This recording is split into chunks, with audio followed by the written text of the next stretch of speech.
बंदी छोड़ सतगुरु रामपाल जी परमेश्वर जी की जय हो। परम पिता परमात्मा सारी सृष्टि के रचनहार कुल मालिक असंख्य ब्रह्मांडों के स्वामी जगत गुरु तीनों लोकों में प्रवेश करके सबका धारण पोषण करने वाले राजा धीराज आत्माधार नाथों के नाथ देवों के देव महादेव सर्वेश्वर महेश्वर मृत्युंजय अजरो अमर आदि अनादि सनातनी प्रभु जगत पिता जगदीश्वर श्री श्री 1008 की उपाधि के वास्तविक अधिकारी अकाल मूर्त शब्द स्वरूपी राम वासुदेव सर्वगतम वरम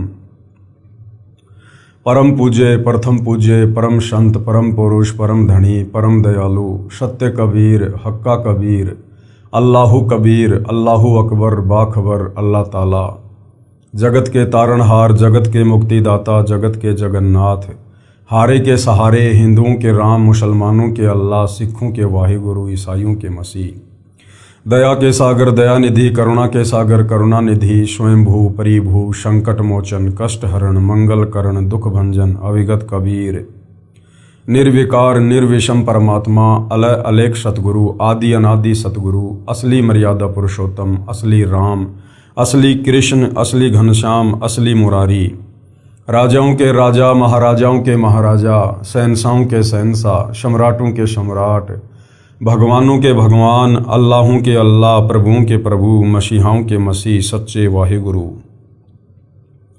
बाबाओं के बाबा पीरों के पीर सेठों के सेठ जगत सेठ सावड़सा सेठ सर्वगुण संपन्न अनंत कोटि कलाओं के स्वामी अनंत कोटि ब्रह्मांडों के नायक योगियों में महायोगी ध्यानियों में महाध्यानी सिद्धों में परम सिद्ध ज्ञानियों में तत्वज्ञानी ब्रह्मज्ञानी महाज्ञानी परम ज्ञानी सर्वश्रेष्ठ ज्ञानी विज्ञानी युवा कबीर समर्थ कबीर असमवात अमित ओजा सच्चे रहनुमा करीम अल्लाह शुभान अल्लाह दुनिया के अंतिम पैगंबर 8 सितंबर 1951 से गांव धनाना जिला सोनीपत हरियाणा भारतवर्ष की पावन भूमि पे प्रकट रियल कल्कि भगवान श्री नारायण साकार हरि श्री बाबा साहेब नूर अनंत परमात्मा सच्चे दरवेश सच्चे बाखबर संत श्रोमणी सतगुरु रामपाल जी परमेश्वर जी के चरण कमल में आप और हम सभी भाई बहनों का अनंत कोटि दंडवत प्रणाम। सत्साई भाई और बहनों, बहुत बड़ी दया बहुत बड़ी मेहर पूज्य गुरुदेव भगवान की परमेश्वर रामपाल जी की, जिनके शुभ आशीर्वाद से विशेष आशीर्वाद से उन्हीं के सत्संगों के संग्रह के ऊपर बन चुकी पवित्र आध्यात्मिक पुस्तक कबीर बड़ा या कृष्ण के ऊपर वीडियो बनाने की श्रृंखला जारी है। इसी श्रृंखला में आज हमारा ये 33वें नंबर का वीडियो है।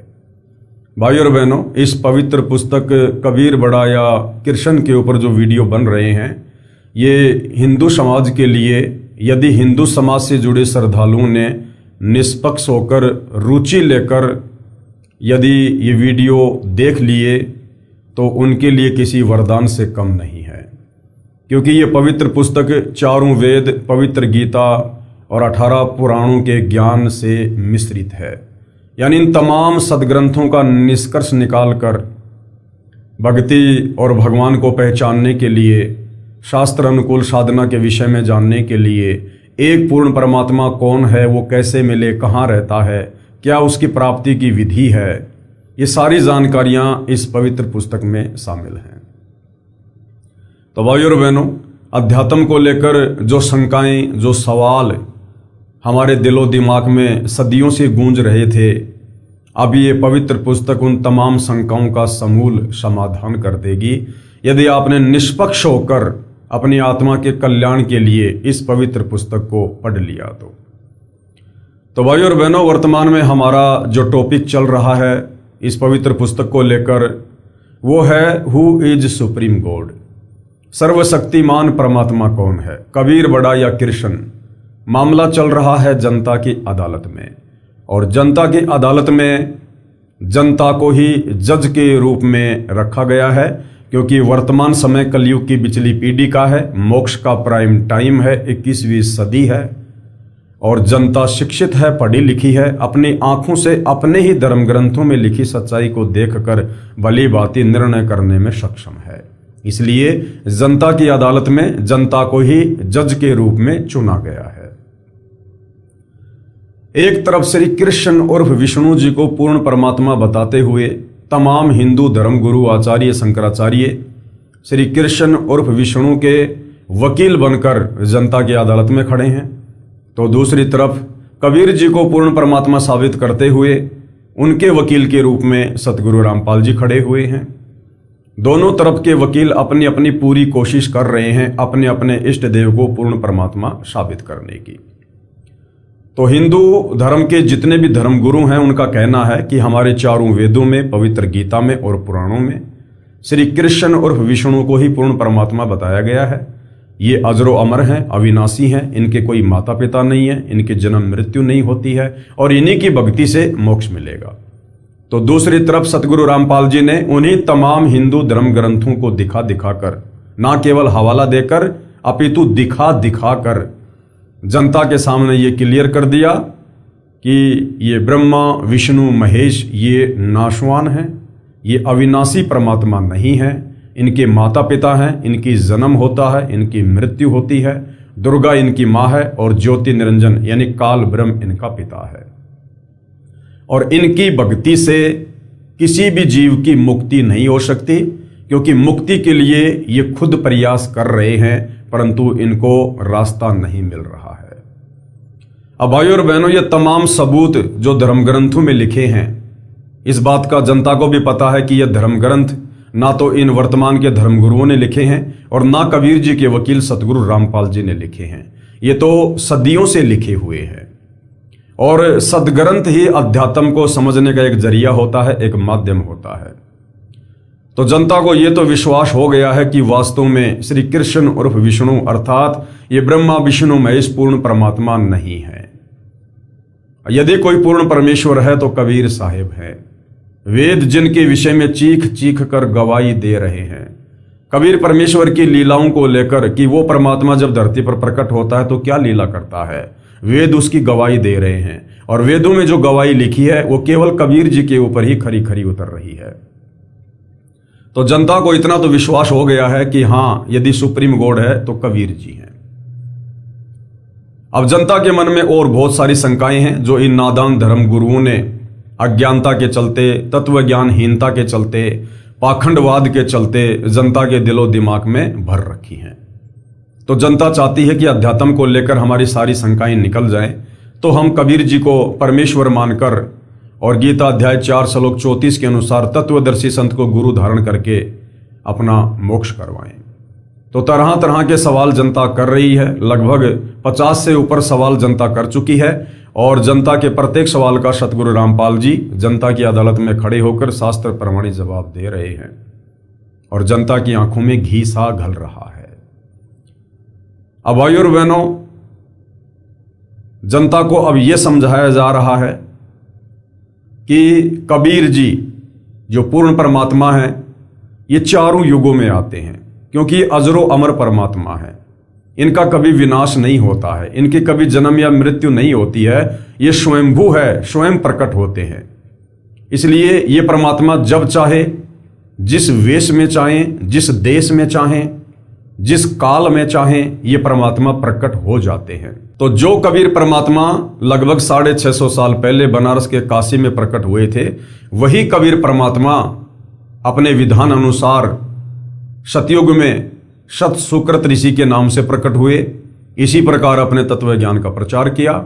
फिर त्रेता युग में मुनिंदर ऋषि के नाम से प्रकट हुए, द्वापर में करुणामय ऋषि के नाम से प्रकट हुए और कलयुग में अपने वास्तविक नाम जो वेदों में वर्णन है कबीर देव के नाम से प्रकट हुए। तो आज हम चारों युगों में परमेश्वर प्रकट होकर जो अपनी लीला करते हैं, वेद भी जिसकी गवाही देते हैं, आज हम उस महिमा के ऊपर चर्चा करेंगे। यथार्थ कबीर प्राकाट्य प्रकरण, कबीर साहिब चारों युगों में आते हैं। गरीब सतगुरु पुरुष कबीर है, चारों युग परवान और झूठे गुरुआं मर गए, हो गए भूत मशान। ये आदरणीय गरीबदास जी की अमरवाणी है। आदरणीय गरीबदास जी लगभग 300 साल पहले गांव छुड़ानी, जिला झज्जर, हरियाणा में हुए हैं।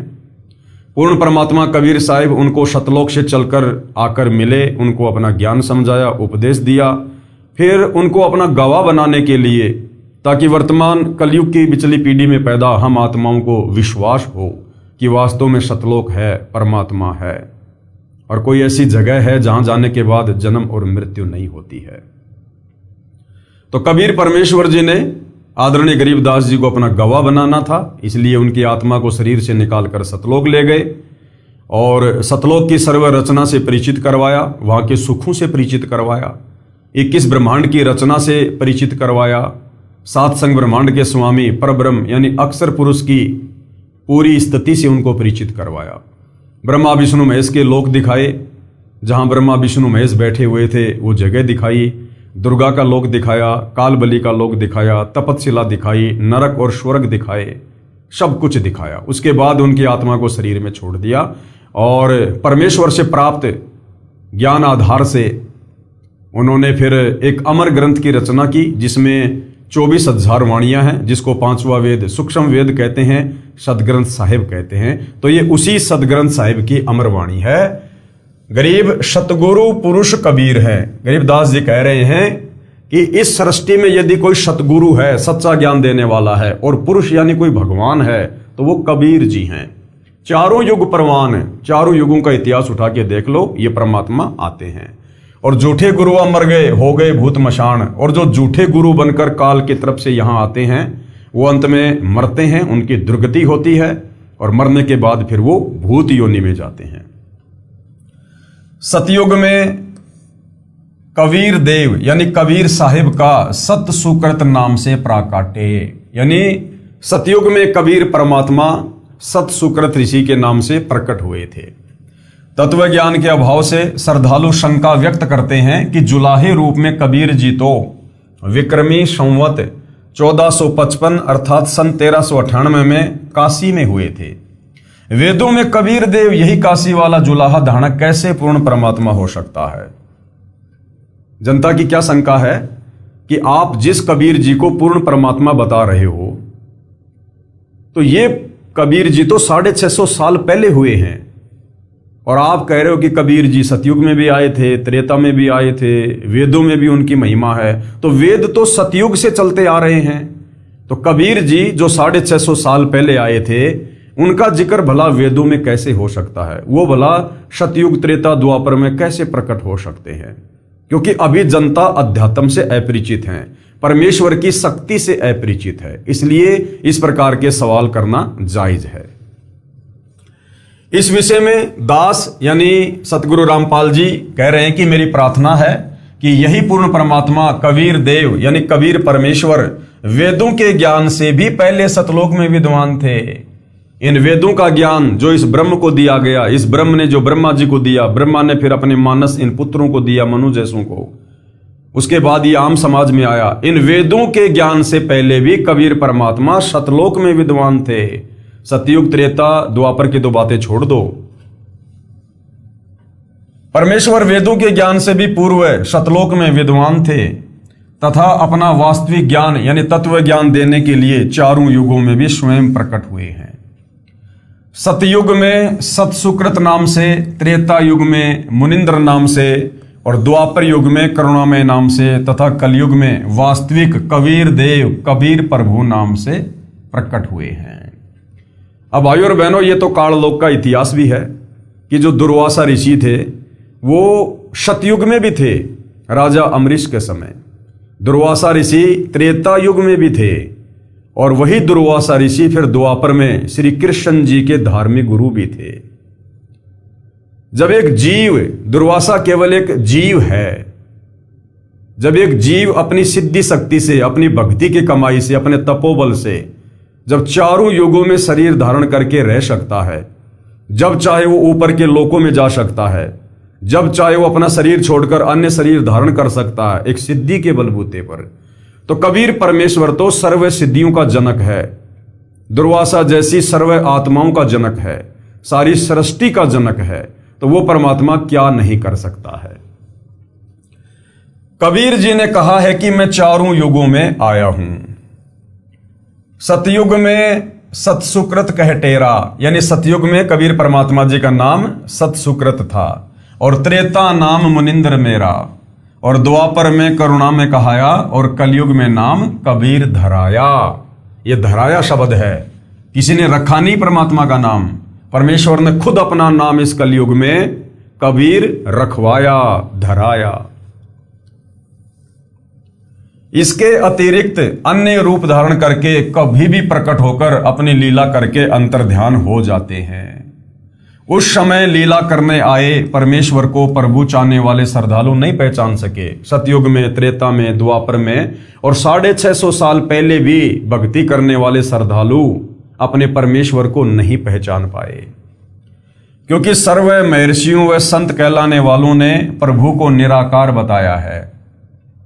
वास्तव में परमात्मा आकार में है, मनुष्य सदृश से शरीर युक्त है, परंतु परमेश्वर का शरीर नाड़ियों के योग से बना 5 तत्व का नहीं है। जिस प्रकार आप और हमारा शरीर हाड़ मांस का है, 5 इन तत्वों से मिलकर बना है।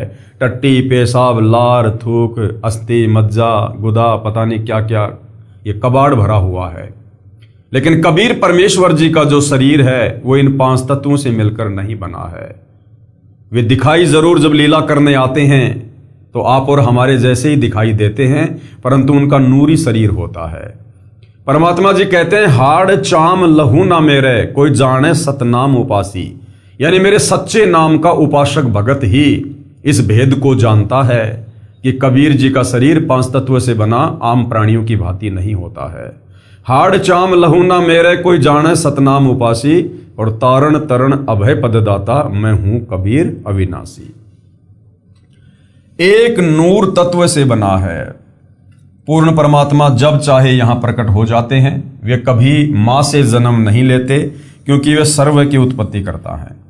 धर्मदास जी के प्रश्न का उत्तर देते हुए कबीर परमेश्वर जी ने बताया कि हे धर्मदास, मैं 4 युगों में आता हूं, जब चाहूं उसी क्षण सतलोक से आ जाता हूं। अब देखो भाई और बहनों, एक एग्जाम्पल देते हैं। आत्मा और परमात्मा की शक्तियों में कितना अंतर होता है। परमात्मा जब चाहे, जहां चाहे, जिस रूप में चाहे, जिस वेश में चाहे, जिस देश में चाहे वो प्रकट हो सकते हैं, क्योंकि वो सर्वसमर्थ हैं। जिस प्रकार भाई और बहनों, भारत देश का कोई एक सामान्य नागरिक है और भारत देश का प्रधानमंत्री है, तो भारत देश का प्रधानमंत्री इतना शक्तिशाली है, इतना समर्थ है, वो जब चाहे अपने विमान से किसी भी देश में जा सकता है। वो जब चाहे भारत के किसी भी हिस्से में जा सकता है। परंतु एक सामान्य व्यक्ति जो बेचारा सुबह से लेकर शाम तक रोजी रोटी के चक्कर में मजदूर बना फिरता है, वो इतना सक्षम नहीं होता, वो इतना योग्य नहीं होता कि वो जब चाहे अपनी मर्जी अनुसार विदेश में चला जाए, कहीं देश में घूमने चला जाए, क्योंकि उसके पीछे 1000 प्रकार की समस्याएं और जिम्मेदारियां होती हैं। वो अपने बंधनों में बंधा हुआ होता है।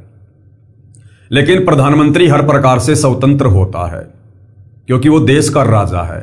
इसी प्रकार इस सृष्टि में, काल के 21 ब्रह्मांड की सृष्टि में, काल सहित, और अक्षर पुरुष की 7 संग ब्रह्मांड वाली सृष्टि में अक्षर पुरुष सहित, और ऊपर के जो 4 अजरो अमर लोक हैं, सतलोक, अलख लोक, अगम लोक और अनामी लोक, ये तमाम प्राणी जो इन लोकों में रहते हैं, ये सब जीव हैं, आत्माएं हैं। और कबीर परमात्मा सबका जनक है, वो सबका बाप है, वो परमात्मा है, वो समर्थ है, सर्वशक्तिमान है।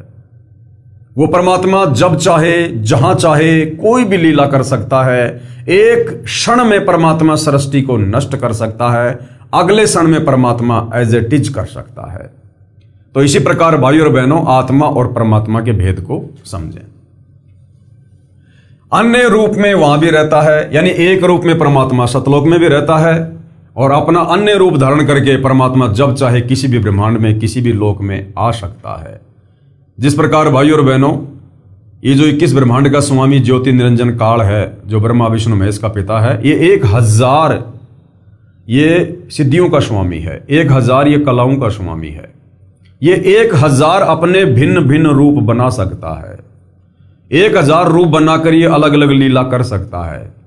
अक्षर पुरुष जो 7 संग ब्रह्मांड का स्वामी है, वो 10,000 कलाओं का स्वामी है। वो 10,000 रूप बना सकता है, 10,000 हाथ बना सकता है, 10,000 चेहरे बना सकता है। इसी प्रकार जो कबीर परमेश्वर हैं, परम अक्षर ब्रह्म हैं, ये अनंत कलाओं के स्वामी हैं, अनंत सिद्धियों के स्वामी हैं। ये जितने चाहें उतने रूप बना सकते हैं, इनके ऊपर कोई बंदिश, कोई पाबंदी नहीं है। हम रोज नित्य नियम में पढ़ते हैं आदरणीय गरीबदास जी के 5वें वेद सूक्ष्म वेद की वाणी, गरीब ऐसा सतगुरु हम में लिया, बेपरवाह अबंध और परम हंस पूर्ण पुरुष, रोम रोम रवि चंद। ये कबीर परमात्मा अबंध है, अन्य रूप में वहां भी रहते हैं।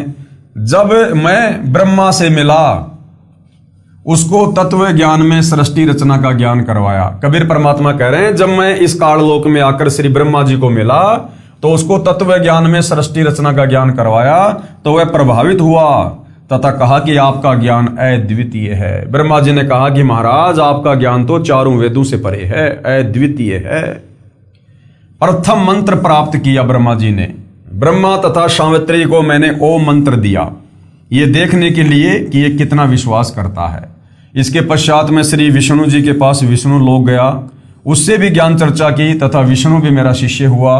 उसको तथा लक्ष्मी को हरिय मंत्र प्रथम मंत्र रूप में दिया गया, ये देखने के लिए कि ये काल ब्रह्म के द्वारा डगमग तो नहीं हो जाएगा।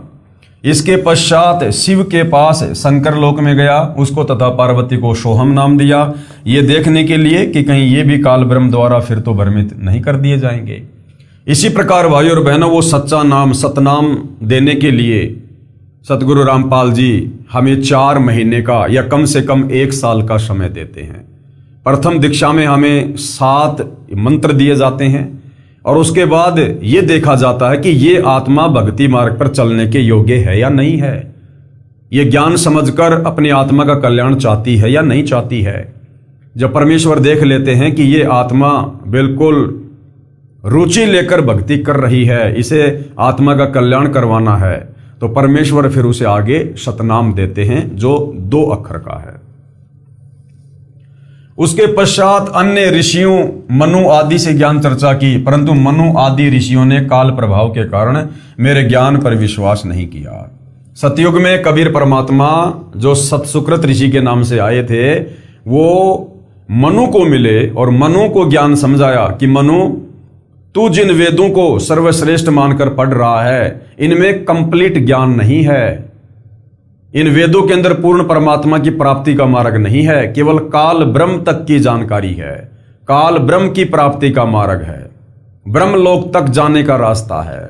लेकिन मनु ने अहंकार वश कबीर परमेश्वर जी के ज्ञान को स्वीकार नहीं किया और उल्टा परमेश्वर को वामदेव कहने लगा। वामदेव यानी उल्टा ज्ञान देने वाला, यानी मनु की दृष्टि में वो ज्ञान उल्टा था, लेकिन वास्तव में वो ज्ञान सत्य था जो मनु की समझ से बाहर था। उसके पश्चात अन्य ऋषियों मनु आदि से ज्ञान चर्चा की, परंतु मनु आदि ऋषियों ने काल प्रभाव के कारण मेरे ज्ञान पर विश्वास नहीं किया। मेरे को उल्टा ज्ञान देने वाला अर्थात वामदेव उर्फ नाम से पुकारने लगे, जबकि पृथ्वी पर मेरा नाम सतयुग में सतसुकृत था। और भाइयों बहनों, यही होता है। वही कबीर परमात्मा जब 300 साल पहले आदरणीय गरीबदास जी के रूप में आए, 5वें वेद सूक्ष्म वेद की रचना की, लोगों को तत्व ज्ञान दिया, तो उनके ज्ञान को लोगों ने उल्टा मान लिया कि ये गरीबदास जी जो ज्ञान दे रहे हैं ये तो वेदों के विपरीत है, क्योंकि उस समय हम शिक्षित नहीं थे, समझने के योग्य नहीं थे। और मूल बात यह है कि उस समय वो मोक्ष का प्राइम टाइम नहीं था। तो आदरणीय गरीबदास जी को गांव वाले बावड़िया कहने लग गए। उनकी अमृतवाणियों को ना समझकर उनको बावड़िया कहने लगे कि ये तो बावला हो गया, बावला।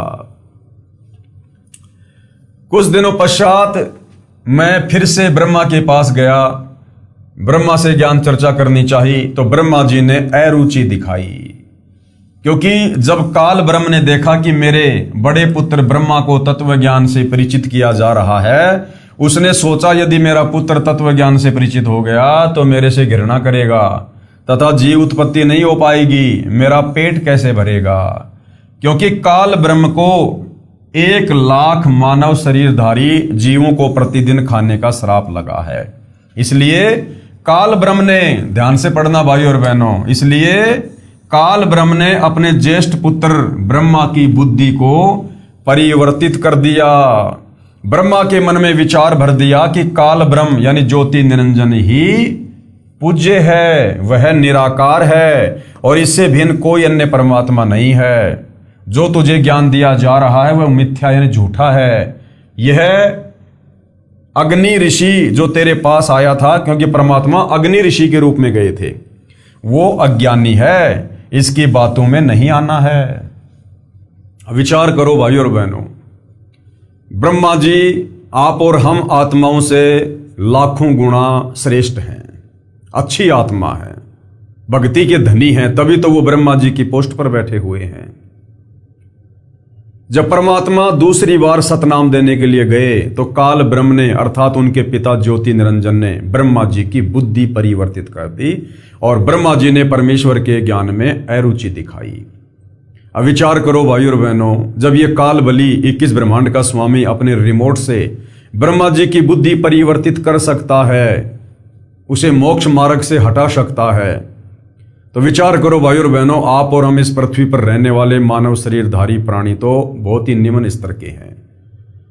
यदि उसी कबीर परमात्मा जी की जो वर्तमान में सतगुरु रूप में धरती पर प्रकट हैं, सतगुरु रामपाल जी के नाम से, यदि ये परमेश्वर हमें काल के जाल से ना बचा के रखे, यदि ये परमेश्वर हमें अपनी गोद में बैठाकर ये तत्व ज्ञान ना समझाए, यदि ये परमेश्वर चारों तरफ एक रक्षा कवच बना के ना रखे, तो भला आप और हमारी क्या औकात जो हम इस परमेश्वर के तत्व ज्ञान को समझ सकें, हम गुरु रूप में आए हुए परमेश्वर कबीर जी को पहचान सकें, हम इस घोर कलयुग में इस शास्त्र अनुकूल सत भक्ति को अपनाकर मोक्ष मार्ग पर चल सकें।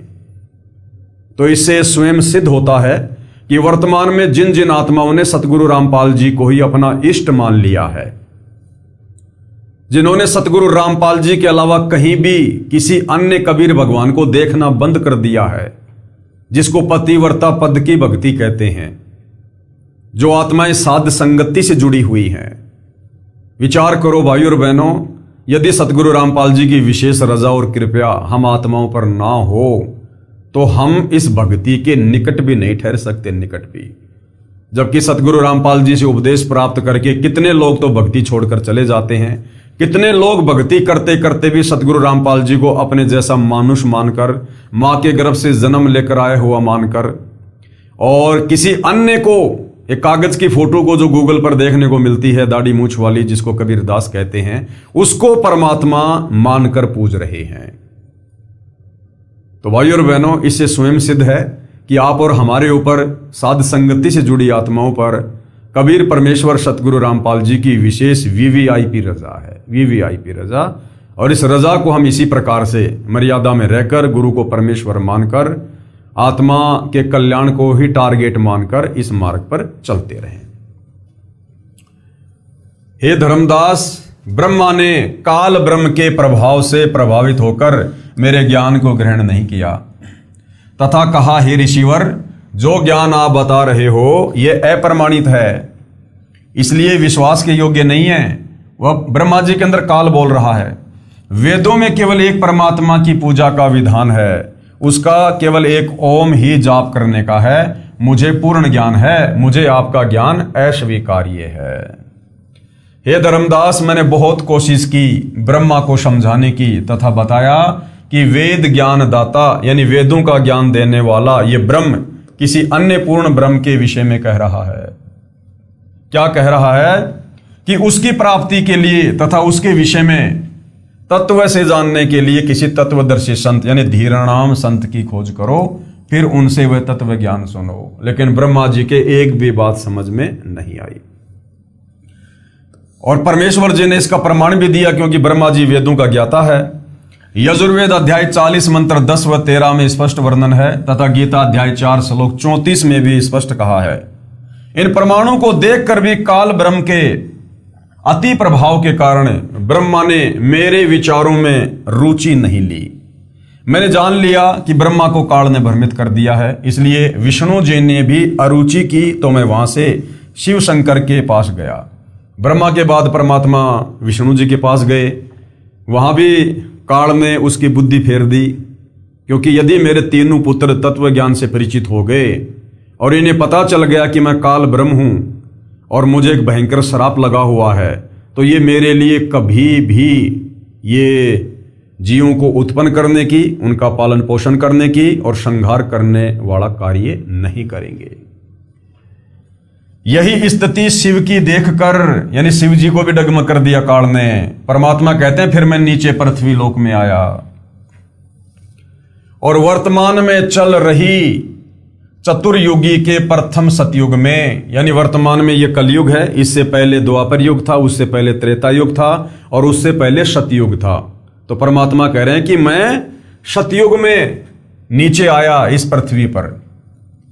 मैंने, यानी परमेश्वर कबीर जी ने एक सरोवर में कमल के फूल पर शिशु रूप धारण किया। अपनी मर्जी से कबीर परमात्मा ने एक तालाब में और विकसित कमल के फूल के ऊपर शिशु रूप धारण किया, एक बालक का रूप धारण किया। एक ब्राह्मण दंपत्ति जो निसंतान थे, वह विद्याधर नामक ब्राह्मण अपनी पत्नी दीपिका के साथ अपनी ससुराल से आ रहा था। अब भाइयों और बहनों, सतयुग में ये जो विद्याधर नाम का जो ब्राह्मण था, ये कौन था? ये पंडित रामानंद वाली आत्मा थी। और सतयुग में जो उसकी पत्नी थी दीपिका, वो कौन थी? ये कमाली वाली आत्मा थी। उनकी आदि आयु बीत चुकी थी, कोई संतान नहीं थी। दीपिका को अपने पिता के घर पर कुछ औरतों ने हमदर्दी जताते हुए कई बार कहा था कि संतान बिना स्त्री का कोई सम्मान नहीं करता। यह केवल एक सामाजिक सोच है, यह काल प्रेरित सोच है। अध्यात्म में ऐसा नहीं है। अध्यात्म में परमात्मा कहते हैं यदि किसी भाई बहन को शादी के बाद भी संतान उत्पन्न नहीं होती है और यदि आपको पूर्ण संत की शरण मिल गई है, जैसे वर्तमान में सतगुरु रामपाल जी की शरण प्राप्त हो गई है, और यदि आपके घर में कोई संतान नहीं हो रही है, तो अपने आप को इस दुनिया के परम सौभाग्यशाली भक्तों की श्रेणी में जानना। हालांकि उससे भी जो प्रथम स्थिति है परम सौभाग्यशाली भगत की, वो उनकी है जिन्होंने शादी नहीं की, यानी जिनका कोई संस्कार किसी आत्मा से नहीं जुड़ा हुआ है। लेकिन फिर भी परमात्मा कह रहे हैं कि यदि आपकी शादी हो गई और यदि आपको संतान नहीं हो रही है और यदि आप पूर्ण संत की शरण में हैं, तो आप एक परम सौभाग्यशाली आत्मा हैं। आपका ऋण संस्कार पूर्व जन्मों का नहीं था, जिस कारण से परमात्मा ने आपके घर में कोई संतान नहीं भेजी, और ना परमात्मा संतान भेजकर या आपको संतान देकर आगे इस काललोक में आपका कोई संस्कार जोड़ना चाहता है। यदि संस्कार जुड़ गया तो फिर हमारी बात बिगड़ जाएगी, क्योंकि परमेश्वर हमारे संस्कारों को काटने के लिए ही सतलोक से चलकर यहां आते हैं। और यदि हम तत्व ज्ञान लेकर संस्कार बढ़ाने में लगेंगे, ब्याह शादी करने में लगे रहेंगे, बच्चे पैदा करने में लगे रहेंगे, तो हमारे संस्कार बढ़ते ही चले जाएंगे और इन्हीं संस्कारों के चलते हम यहां से मुक्त नहीं हो पाते, क्योंकि ये संस्कार काल के बंधन हैं और परमेश्वर इन बंधनों को तोड़ने के लिए आते हैं। तो सामाजिक दृष्टिकोण से जिन माता बहनों को संतान नहीं होती है, उनको पता नहीं किस दृष्टिकोण से देखा जाता है, परंतु आध्यात्मिक दृष्टि से जिन माता बहनों को संतान नहीं है, वो बहुत ही सौभाग्यशाली आत्माएं होती हैं। उनका तो बड़ी आसानी से मोक्ष हो सकता है यदि वे अपने गुरुदेव के वचन में रहकर, आजीवन मर्यादा में रहकर भक्ति करते रहें। तो एक संतान तो होनी चाहिए। इन बातों को याद करके दीपिका रो रही थी तथा शुभकी लेकर अपने इष्ट शिवजी से संतान की प्रार्थना कर रही थी और विचार कर रही थी कि वृद्ध अवस्था में, यानी बुढ़ापे में, हमारी उंगली पकड़ने वाला भी नहीं है। वह समय कैसे बीतेगा? इतने में एक सरोवर दिखाई दिया, प्यास लगी थी। वे सरोवर पर विश्राम हेतु रुके। वहां एक नवजात शिशु को कमल के फूल पर प्राप्त करके अति प्रसन्न हुए। उसे परमेश्वर शिव की रजा से प्राप्त जानकर घर ले आए। एक अन्य ब्राह्मण से नाम रखवाया। उसने मेरा नाम सत सुकृत रखा। मेरी प्रेरणा से कवारी गायों ने दूध देना प्रारंभ किया। उसके दूध से मेरी परवरिश की लीला हुई। यानी जो वेदों में लिखा हुआ है कि वो पूर्ण परमात्मा होगा, ये उसकी पहचान होगी, जिसकी बचपन में परवरिश, बाल्यकाल में लीलामय तरीके से परवरिश कवारी गाय के दूध से होती है। तो भाइयों और बहनों, ये कबीर परमात्मा ही इस सकल सृष्टि में एकमात्र ऐसे उदाहरण हैं जिनकी चारों युगों में जब वो बाल्य अवस्था में शिशु रूप धारण करके लीला करने आते हैं, जो वेदों में लिखा हुआ है कि वो परमात्मा जब शिशु रूप में प्रकट होता है तो बाल्यकाल में उनकी परवरिश कंवारी गाय के दूध से होती है। तो सतयुग में कबीर परमेश्वर जब सत सुकृत ऋषि के नाम से शिशु रूप में प्रकट हुए तो विद्याधर और कमाली उनकी जो परवरिश थी उसको करने के लिए निमित्त बने, और परमेश्वर की परवरिश कंवारी गाय के दूध से हुई। चारों युगों में परमात्मा यही लीला करते हैं, और ये लीला कंवारी गाय के दूध से परवरिश वाली ना आपको श्री ब्रह्मा विष्णु महेश के जीवन काल में देखने को मिलेगी, ना श्री राम और श्री कृष्ण जी की लीलाओं में देखने को मिलेगी, केवल और केवल कबीर परमेश्वर जी की लीलाओं में देखने को मिलेगी। अर्थात कबीर परमात्मा ही सारी सृष्टि के मालिक हैं और यही असंख्य ब्रह्मांडों के स्वामी हैं। गुरुकुल में शिक्षा की लीला की सतयुग में परमात्मा ने पढ़ाई लिखाई की, जो अन्य युगों में नहीं की थी। गुरुकुल में शिक्षा की लीला की। ऋषि जी जो वेद मंत्र भूल जाते तो मैं खड़ा होकर पूरा करता। अब जो पंडित, जो विद्वान, जो ऋषि जन वेद मंत्रों को भूल जाया करते थे, तो कबीर परमात्मा जो छोटी सी आयु में लीला कर रहे थे गुरुकुल में पढ़ाई पढ़ने की, कबीर परमात्मा खड़े होकर उन वेद मंत्रों को पूरा किया करते थे। ऋषि जी वेद मंत्रों का गलत अर्थ करते थे, मैं विरोध करता था, इस कारण से मुझे गुरुकुल से निकाल दिया। पृथ्वी पर घूमकर मैंने बहुत से ऋषियों से ज्ञान चर्चा की, परंतु शास्त्र विरुद्ध ज्ञान पर आधारित होने के कारण किसी भी ऋषि महर्षि ने ज्ञान सुनने की चेष्टा ही नहीं की। महर्षि मनु से भी मेरी वेद ज्ञान पर चर्चा हुई। महर्षि मनु ने ब्रह्मा जी से ही ज्ञान ग्रहण किया था। अब जब ब्रह्मा जी को कंप्लीट ज्ञान नहीं तो मनु जी को कहां से हो जाएगा। महर्षि मनु जी ने मुझे उल्टा ज्ञान देने वाला बताया कि आप तो वेदों के विरुद्ध ज्ञान दे रहे हो, वेदों में ऐसा कहीं नहीं लिखा है, जबकि वेदों में सब कुछ लिखा हुआ है। और वो अपने आप को संस्कृत के प्रकांड ज्ञाता भी माना करते थे, लेकिन उसके बावजूद भी भाई और बहनों उनको मोतियाबिंद था। यानी काल प्रेरणा ऐसी होती है, काल जिसकी बुद्धि पर बैठ जाता है आंखों के सामने सत्य को भी नहीं देखने देता है। तो महर्षि मनु जी ने मुझे उल्टा ज्ञान देने वाला बताया तथा मेरा नाम वामदेव रख दिया। वामदेव यानी उल्टा ज्ञान देने वाला। मैंने महर्षि मनु व अन्य ऋषियों से यहां तक कहा कि वह पूर्ण परमात्मा मैं ही हूं। उन्होंने मेरा उपहास किया यानी मेरा मजाक उड़ाया तथा कहा आप यहां हैं तो आपका सतलोक तो आपके बिना सुनसान पड़ा होगा। यानी भाई और बहनों, हर युग की यही राम कहानी है।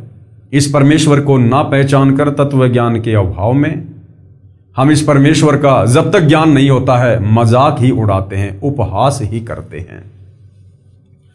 तो मनु जी ने क्या कहा कि आप यहां हैं तो आपका सतलोक तो आपके बिना सुनसान पड़ा होगा। वहां सतलोक में जाने का क्या लाभ, वहां गए प्राणी तो अनाथ हैं। मैंने कहा मैं ऊपर भी विराजमान हूं।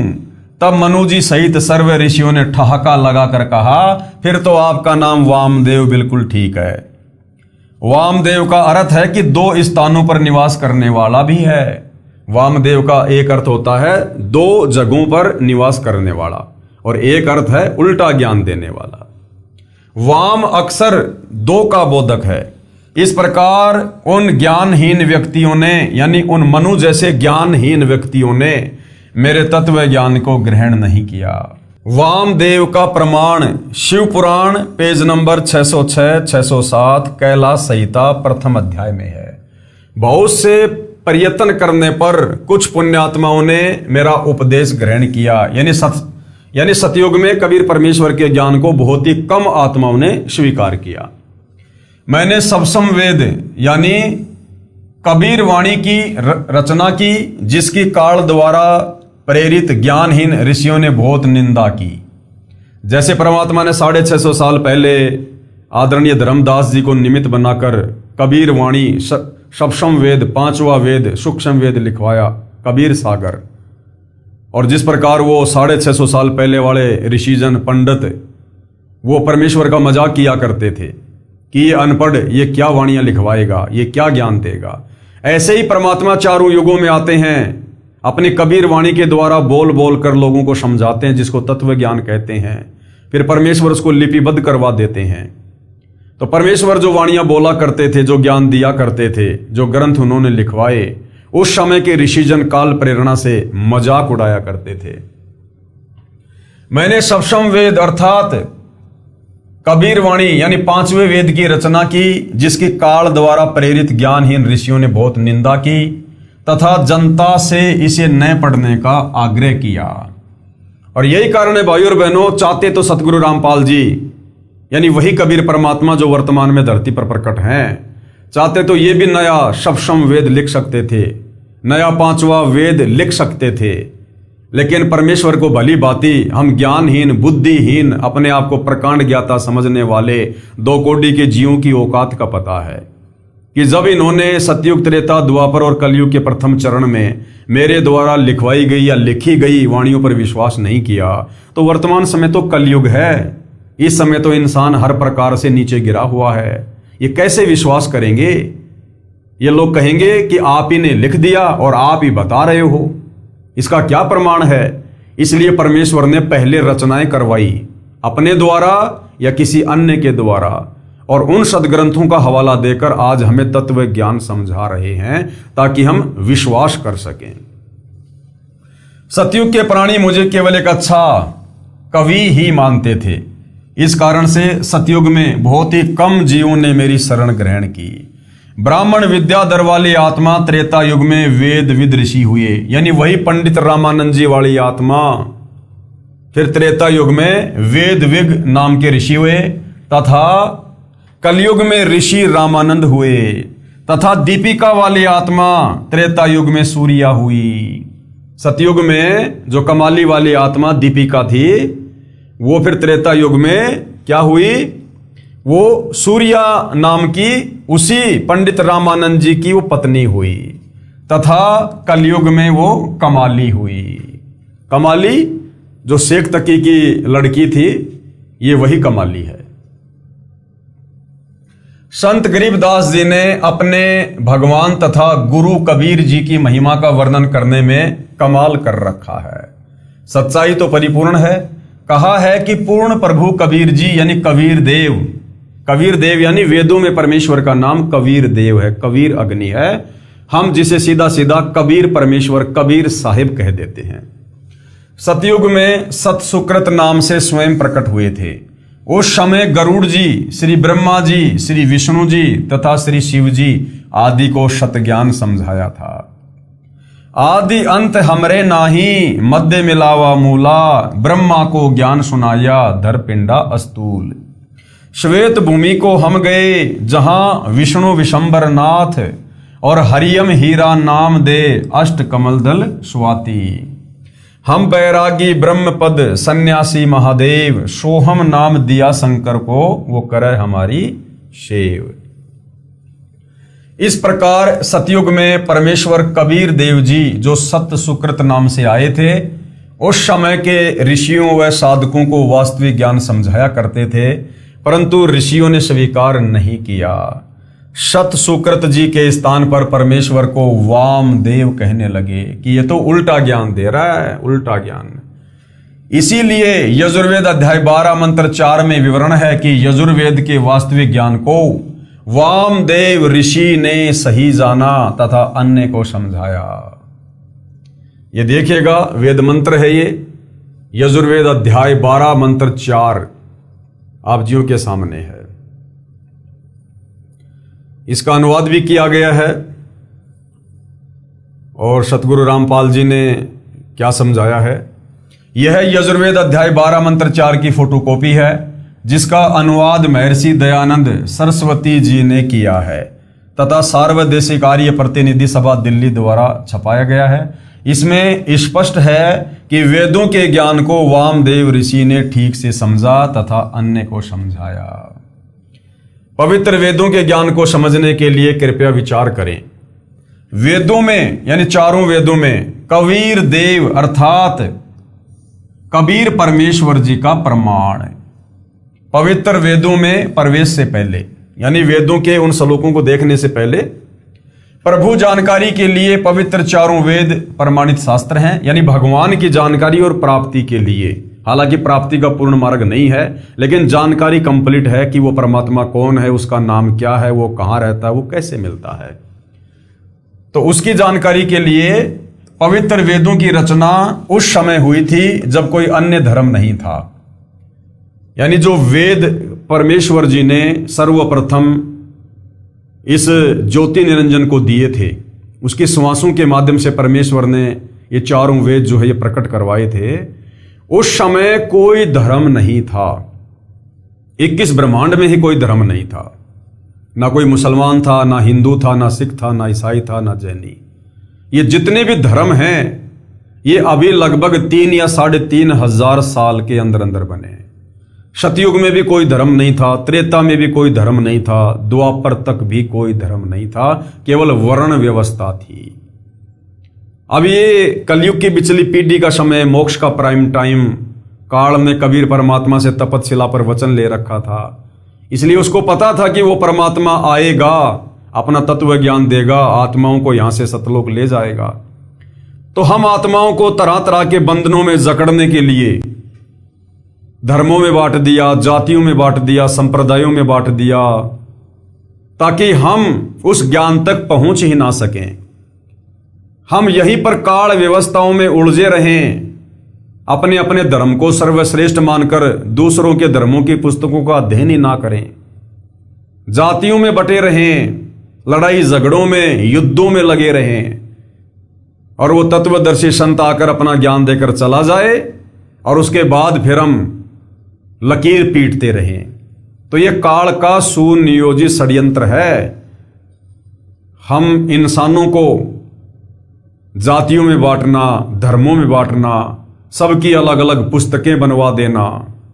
मुसलमान कहते हैं कि हमारी चारों जो ये कतेब हैं, तौरात, जबूर, इंजिल, कुरान मजीद, कुरान शरीफ, बस यही सर्वश्रेष्ठ हैं। हिंदू कहते हैं हमारे चारों वेद, गीता जी सर्वश्रेष्ठ हैं, हमारे पुराण सर्वश्रेष्ठ हैं। ईसाई अपनी बाइबल को लेकर बैठे हैं, सिख अपने गुरु ग्रंथ साहिब को लेकर बैठे हैं। कोई किसी के ज्ञान को और बातों को मानने को तैयार नहीं है। यह काल का षड्यंत्र है। तो सतयुग, त्रेता, द्वापर तक कोई धर्म नहीं था। इसलिए ये पवित्र वेदवाणी ये किसी धर्म से संबंधित नहीं है, अर्थात चारों वेदों का जो ज्ञान है, जो वाणियां हैं, ये पूरे विश्व के मानव के लिए हैं, उनकी आत्मा के कल्याण के लिए हैं। ये किसी जाति या मजहब विशेष के ग्रंथ नहीं है, केवल आत्म कल्याण के लिए हैं। इनको जानने के लिए निम्न व्याख्या बहुत ध्यान तथा विवेक के साथ में पढ़ने तथा विचारनी होगी। प्रभु की यानी भगवान की विस्तृत तथा सत्य महिमा वेद बताते हैं। वेदों के अलावा दुनिया के किसी भी शास्त्र में, जो यहाँ 21 ब्रह्मांड तक के शास्त्र हैं, किसी में भी कबीर परमेश्वर के विषय में विस्तृत जानकारी नहीं है। अन्य शास्त्र भी श्री गीता जी व चारों वेदों तथा पूर्वोक्त भगवान प्राप्त महान संतों तथा स्वयं कबीर साहिब यानी कबीर देव जी की अपनी यानी पूर्ण परमात्मा की अमृतवाणी के अलावा अन्य किसी ऋषि या भगत की अपनी उपलब्धि है, जैसे 6 शास्त्र, 11 उपनिषद तथा सत्यार्थ प्रकाश आदि। यानी चारों वेदों को छोड़कर, पवित्र गीता जी को छोड़कर, और कबीर परमात्मा जब जब यहां आते हैं और अपना 5वां वेद सूक्ष्म वेद लिखवाते हैं, या जो महान आत्माएं कबीर परमात्मा के साथ सतलोक गए, नीचे आकर उन्होंने अपने ग्रंथों की रचना की, उन शास्त्रों को छोड़कर बाकी जितने भी शास्त्र, जितने भी पुस्तकें हैं, ये सब अपने अपने अनुभव की पुस्तकें हैं। इनमें विस्तृत, पूर्ण या सच्चा ज्ञान परमेश्वर के विषय में नहीं है। जैसे 6 शास्त्र हैं, ये 18 जो पुराण हैं, उपनिषद हैं, सत्यार्थ प्रकाश है, मनुस्मृति है, ये सब केवल इन साधु संत महात्मा ऋषियों का अपना अनुभव है। इनमें कंप्लीट जानकारी परमेश्वर के विषय में नहीं है। जैसे 6 शास्त्र, 11 उपनिषद तथा सत्यार्थ प्रकाश आदि, यदि ये वेदों की कसौटी में खरे नहीं उतरते हैं, यानी इन शास्त्रों में जो इन ऋषियों के द्वारा लिखे गए हैं, यदि इनका ज्ञान वेदों वाले ज्ञान से नहीं मिलता है, तो ये हमारे किसी काम के नहीं है। यदि ये वेदों की कसौटी में खरे नहीं उतरते हैं, तो ये संपूर्ण ज्ञान नहीं है। पवित्र वेद तथा गीता जी स्वयं काल प्रभु यानी ब्रह्म दत्त है। हालांकि ये वेदों का ज्ञान वैसे तो कबीर परमात्मा जी ने दिया सर्वप्रथम इस ज्योति निरंजन को, लेकिन 21 ब्रह्मांड की सृष्टि के अनुसार परमात्मा कह रहे हैं कि 21 ब्रह्मांड में ये ज्ञान ब्रह्मा जी को सबसे पहले इस ब्रह्म ने यानी काल ने दिया था। यानी वेद ज्ञान दाता इस 21 ब्रह्मांड में सर्वप्रथम कौन है? ये ब्रह्म है, काल है, जिसने ब्रह्मा जी को दिए समुद्र मंथन के दौरान, जिनमें भक्ति विधि तथा उपलब्धि दोनों सही तौर पर वर्णित हैं। इनके अतिरिक्त जो पूजा विधि तथा अनुभव है वह अधूरा समझो। यदि इन्हीं के अनुसार कोई साधक अनुभव बताए तो सत्य जानो, यानी वेदों के अनुसार यदि कोई बातें करता है तो सही मानो, क्योंकि कोई भी प्राणी प्रभु से अधिक नहीं जान सकता। वेदों के ज्ञान से पूर्वोक्त महात्माओं का विवरण सही मिलता है। इससे सिद्ध हुआ कि वे सर्व महात्मा पूर्ण थे, पूर्ण परमात्मा का साक्षात्कार हुआ है तथा बताया है वह परमात्मा कबीर साहब कबीर देव है। वही ज्ञान चारों पवित्र वेद तथा ये पवित्र गीता जी भी बताते हैं।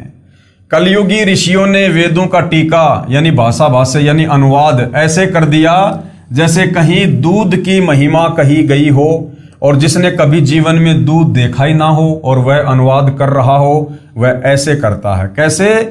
पौष्टिकाहार असी, पेय पदार्थ असी, स्वेदसी, अमृत उपमा सर्वा, मनुषानाम पेयास दुग्ध असी। अर्थात कोई शरीर पुष्ट करने वाला आहार है, पीने का तरल पदार्थ है, सफेद है, अमृत सदृश्य है, सब मनुष्यों के पीने योग्य है, वह पौष्टिक तरल है, परंतु उसे पता नहीं कि वो है कैसा। इसी प्रकार जिन महात्माओं ने परमेश्वर को नहीं देखा है, उसके विषय में नहीं जाना है, और वो यदि उस परमात्मा की महिमा करता है तो वो इसी प्रकार से है जिस प्रकार किसी व्यक्ति ने दूध को देखा नहीं और जो दूध के गुणों का वर्णन कर रहा है। भावार्थ किया है कोई सफेद पीने का तरल पदार्थ है जो अमृत के समान है, बहुत पौष्टिक है, सब मनुष्यों के पीने योग्य है, वह स्वयं तरल है। फिर कोई पूछे वह तरल पदार्थ कहाँ है, उत्तर मिले वह तो निराकार है, प्राप्त नहीं हो सकता। फिर क्या फायदा दूध की महिमा करने का? यहां पर दूध को तरल पदार्थ लिख दिया जाए तो उस वस्तु दूध को कैसे पाया वह जाना जाए जिसकी उपमा ऊपर की है। यहां पर दुग्ध को दूध लिखना था जिससे पता चले कि वह पौष्टिक आहार दूध है, फिर व्यक्ति दूध नाम से उसे प्राप्त कर सकता है। इसी प्रकार वेदों में परमेश्वर का नाम कवि, कबीर, कबीर, अग्नि जो महिमा कर रहे हैं ये वेदों के अनुवाद करता, उन श्लोकों का जिन श्लोकों में कबीर परमेश्वर का नाम लिखा हुआ है, कवि, कबीर, अग्नि, कबीर, तो इन्होंने अनुवाद करते समय लिखना चाहिए था कि वो परमात्मा कबीर है, वो कबीर साहिब है, वो कबीर भगवान है, ताकि उनके द्वारा परमेश्वर की महिमा अच्छे से लोगों को समझ में आ सके। तो महिमा तो कर दी इन्होंने, वेदों के मंत्र सुना सुना के भगवान की, और जब लोगों ने कहा कि भाई वो भगवान कहाँ रहता है, कैसे है, वो कैसे मिलता है, तो ये पंडित जी कहा करते थे कि भगवान तो निराकार है, भगवान दिखाई नहीं देता है। फिर उसकी महिमा करने का फायदा क्या? दूध की महिमा कर दी और कोई कहता भैया फिर तो बहुत अच्छी बात है, दूध तो फिर पीना चाहिए अगर इतना पौष्टिक है तो। अब दूध कैसा जी, दूध कहाँ मिलेगा? अब वो कहेगी दूध तो निराकार है, दिखाई नहीं देता, तो क्या फायदा उसकी महिमा सुनाने का? विचार, यदि कोई कहे दुग्ध को दूध कैसे लिख दिया तो ये वाद विवाद का प्रत्यक्ष प्रमाण ही हो सकता है। जैसे सदगुरु रामपाल जी ने सत्य अनुवाद किया कि कवि को कबीर कहते हैं, कबीर यानी कबीर। अब कोई ये कहे कि आपने उस कवि को कबीर कैसे साबित कर दिया? कह भी रहे हैं बहुत सारे लोग, ज्ञानहीन लोग जो काल प्रेरित हैं, जिनको तत्व ज्ञान नहीं है। तो सतगुरु रामपाल जी कह रहे हैं कि उनके साथ में बहस करना तो वाद विवाद है। जैसे दुग्ध का दूध अर्थ गलत नहीं है, भाषा भिन्न होने से हिंदी में दूध तथा क्षेत्रीय भाषा में दूधू लिखना भी संस्कृत भाषा में लिखे दुग्ध का ही बोध है। जैसे पलवल शहर के आसपास के ग्रामीण उसको क्या कहते हैं? परवर। यदि कोई कहे कि परवर को पलवल कैसे सिद्ध कर दिया, मैं नहीं मानता, यह तो व्यर्थ का वाद विवाद है। ठीक इसी प्रकार कोई कहे कि कबीर देव को कबीर परमेश्वर कैसे सिद्ध कर दिया, ये तो वर्थ का वाद विवाद ही है। जैसे यजुर्वेद है, अब समझा रहे हैं परमात्मा, जैसे यजुर्वेद है, ये एक धार्मिक पवित्र पुस्तक है जिसमें भगवान की यज्ञ स्तुतियों की ऋचाएं लिखी हैं तथा भगवान कैसा है, कैसे पाया जाता है, सब विस्तृत वर्णन है।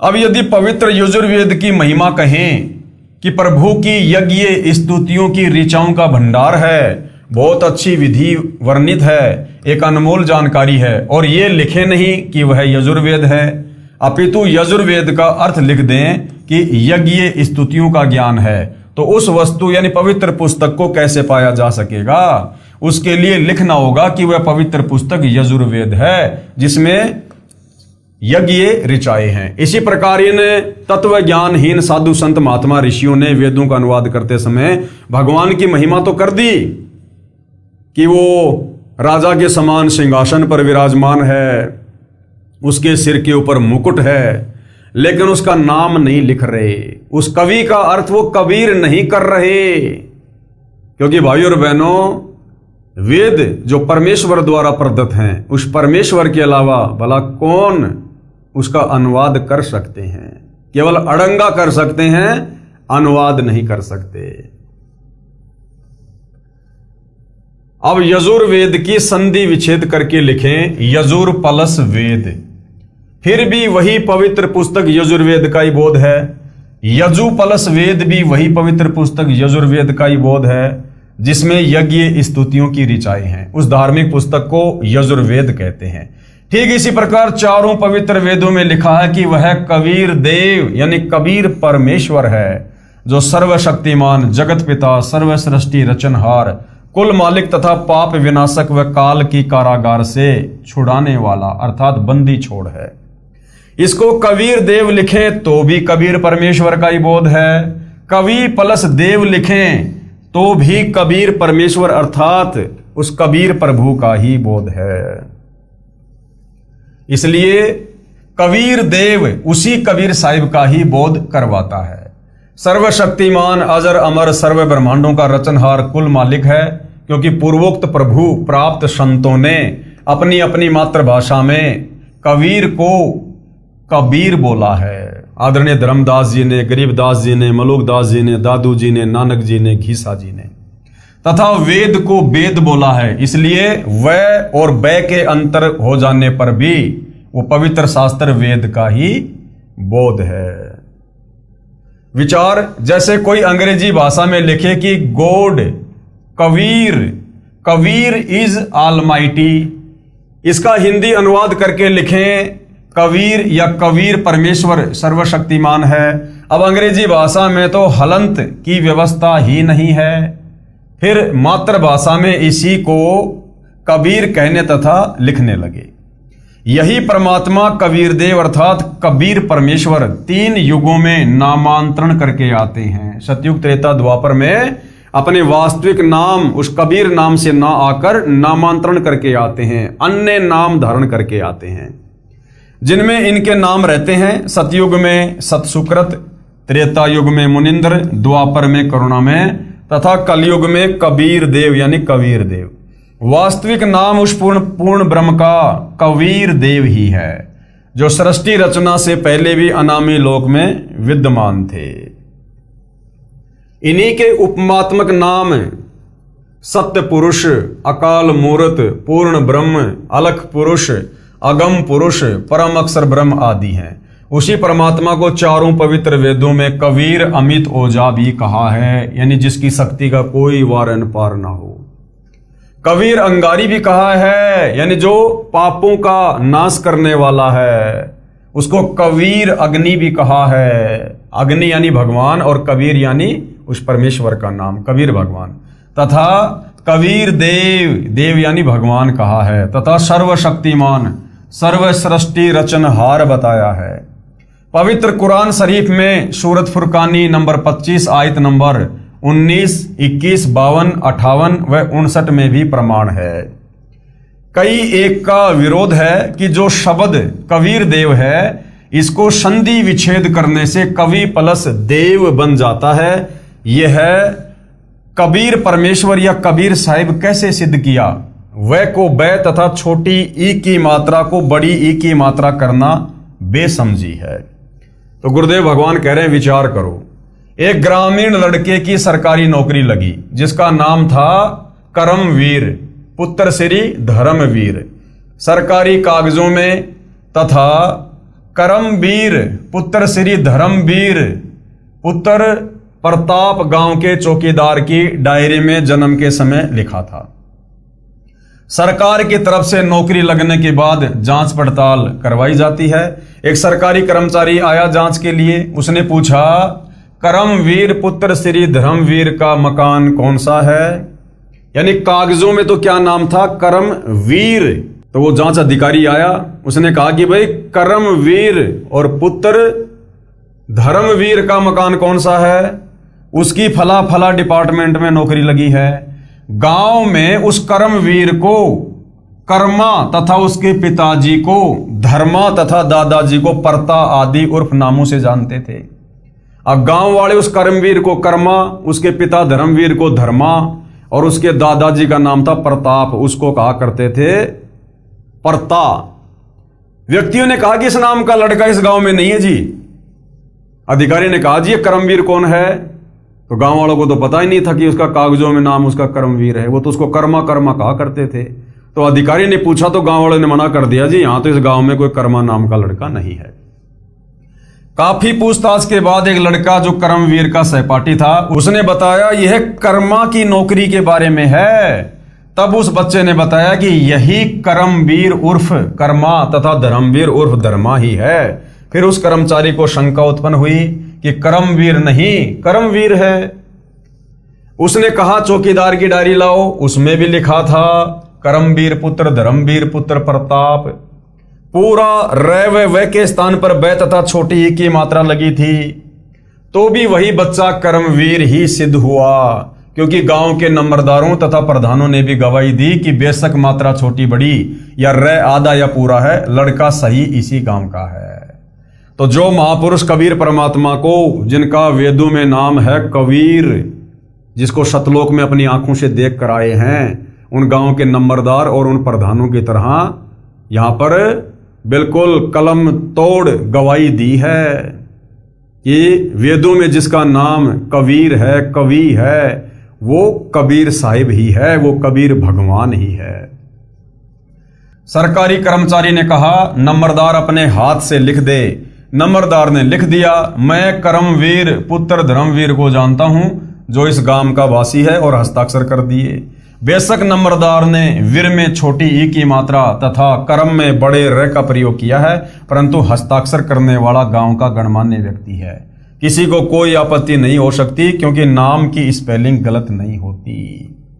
तो इसी प्रकार चाहे वेदों को कोई माने या ना माने, लेकिन जिन महापुरुषों ने परमेश्वर को अपनी आंखों से सतलोक के सिंहासन पर बैठा हुआ देखा है, उन्होंने आकर जो गवाही दी है भाई उसको मानना पड़ेगा, और उसी को मानकर आज हम इतने दृढ़ हैं। ठीक इसी प्रकार पूर्ण परमात्मा का नाम सरकारी दस्तावेज यानी वेदों में कबीर देव है, परंतु गांव यानी इस पृथ्वी पर अपनी अपनी मातृभाषा में कबीर, कबीर, कबीरा, कबीरन आदि नामों से जाना जाता है। इसी को नंबरदारों यानी आंखों देखा विवरण वाणी में ठोक कर गवाही देते हुए आदरणीय पूर्वोक्त संतों ने यानी गरीबदास जी ने, नानक जी ने और गीसा जी ने, मलुकदास जी ने, इन्होंने कलम तोड़ गवाही दी है। उन्होंने कबीर देव को हक्का कबीर, सत कबीर, कबीरा, कबीरन, खबीरा, खबीरन आदि लिखकर हस्ताक्षर कर रखे हैं। वर्तमान यानी सन 2006 से लगभग 600 साल पहले जब परमात्मा कबीर जी यानी कबीर देव जी स्वयं प्रकट हुए थे, उस समय सर्व सदग्रंथों का वास्तविक ज्ञान लोकोक्तियों, दोहों, चौपाइयों, शब्दों अर्थात कविताओं के माध्यम से साधारण भाषा में जन साधारण को बताया था। यानी 650 साल पहले जब परमात्मा बनारस के काशी में आए थे, उस तत्व ज्ञान को उस समय के संस्कृत भाषा व हिंदी भाषा के ज्ञाताओं ने यह कहकर ठुकरा दिया कि कबीर जी तो अशिक्षित है, इसके द्वारा कहा गया ज्ञान व उसमें उपयोग की गई भाषा व्याकरण दृष्टिकोण से ठीक नहीं है, जैसे कबीर जी ने कहा है। अब भाई और बहनों, ये जो व्याकरण है, इस व्याकरण की आवश्यकता परमात्मा को नहीं है। इस व्याकरण की आवश्यकता इन वेदों के ज्ञान को समझने के लिए यहाँ के विद्वानों को पड़ी है।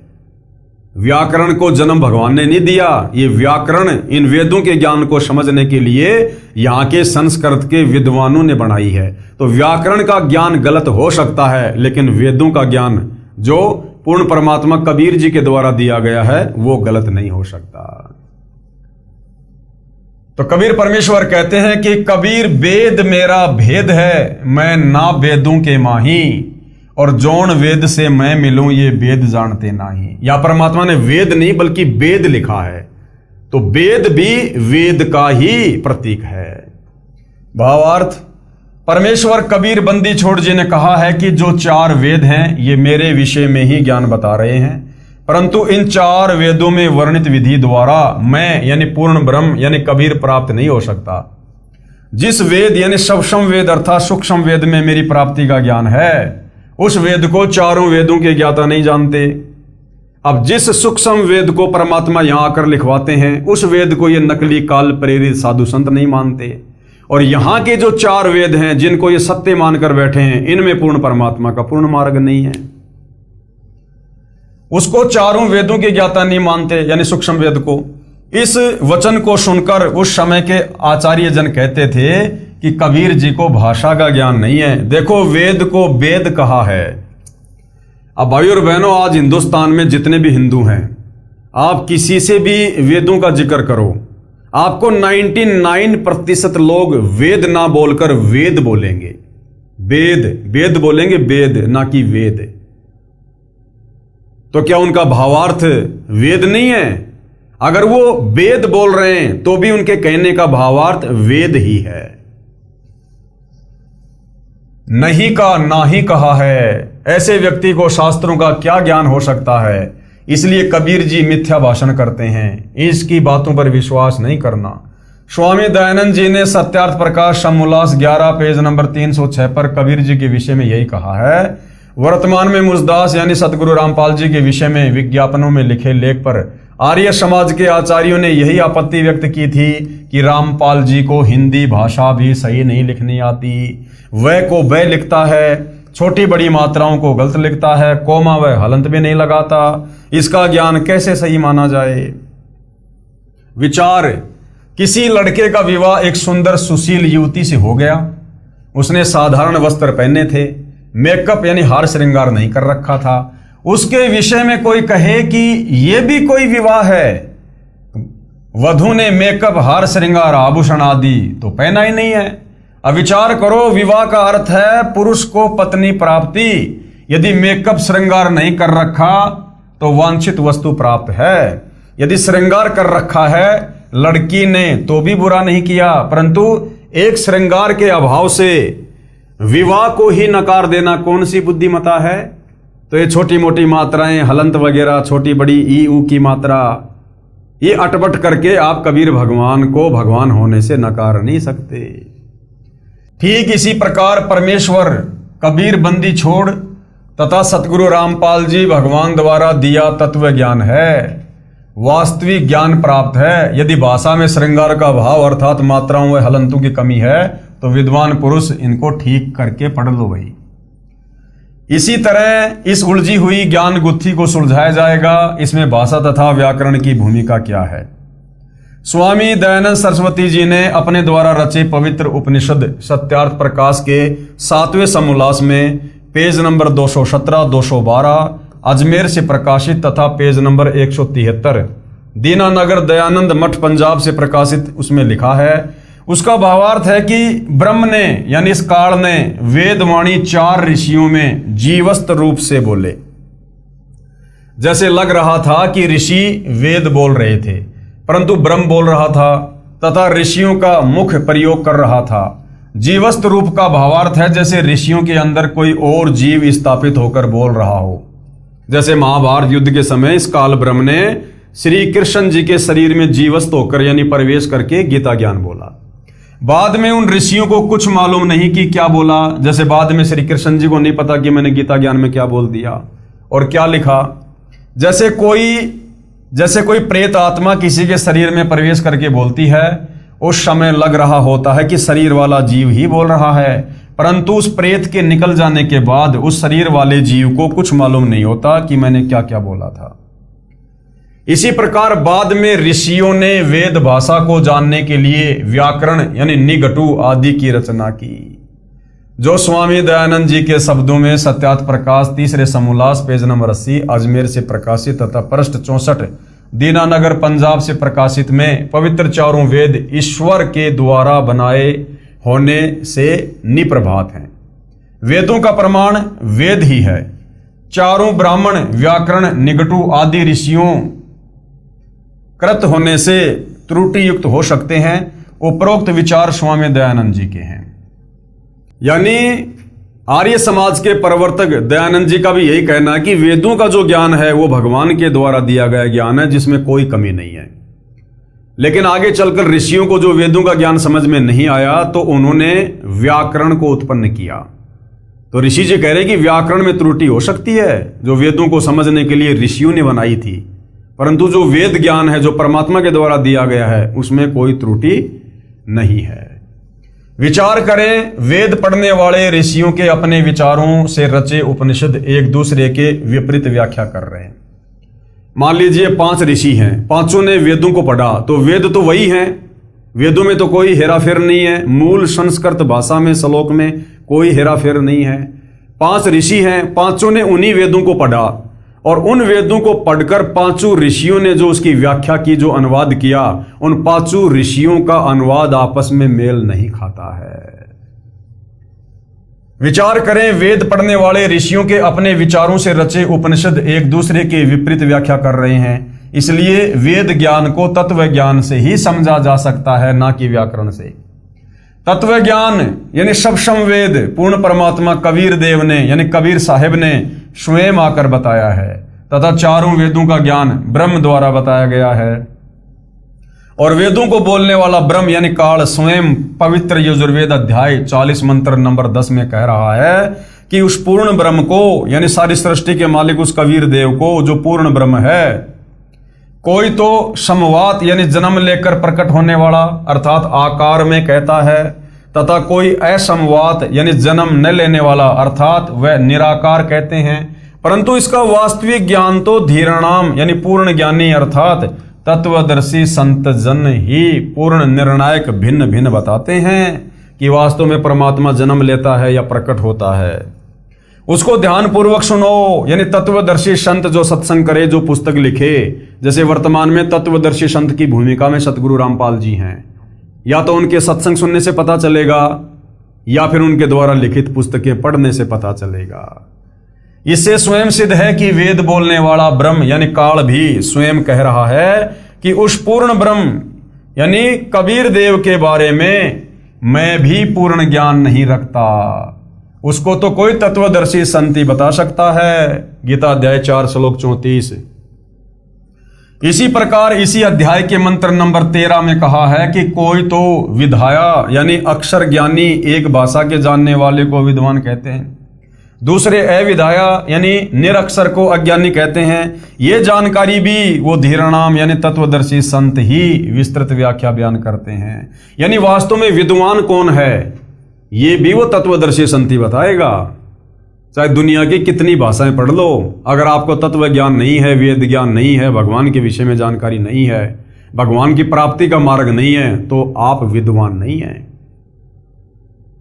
आज यदि इस धरती पर कोई विद्वान है तो सतगुरु रामपाल जी हैं, और उसके बाद यदि कोई विद्वान है, वो चाहे अनपढ़ ही क्यों ना है, यदि सतगुरु रामपाल जी का शिष्य है और उसे पूर्ण परमात्मा कबीर जी की प्राप्ति का मार्ग मिल गया है, तो वो भगत जन विद्वान है, ना कि ये तरह तरह की भाषाओं के ज्ञाता अपने आप को पंडित कहलाने वाले, जिनको परमेश्वर के मार्ग का पता नहीं है, वो विद्वान नहीं है।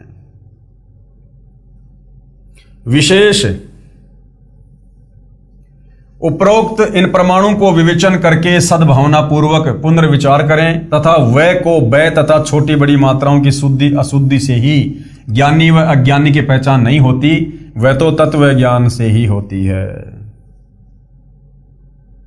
कबीर देव यानी कबीर परमेश्वर के विषय में वह को वह कैसे सिद्ध किया है, छोटी ई की मात्रा बड़ी ई की मात्रा कैसे सिद्ध हो सकती है, इस वाद विवाद में न पढ़कर तत्व ज्ञान को समझना है।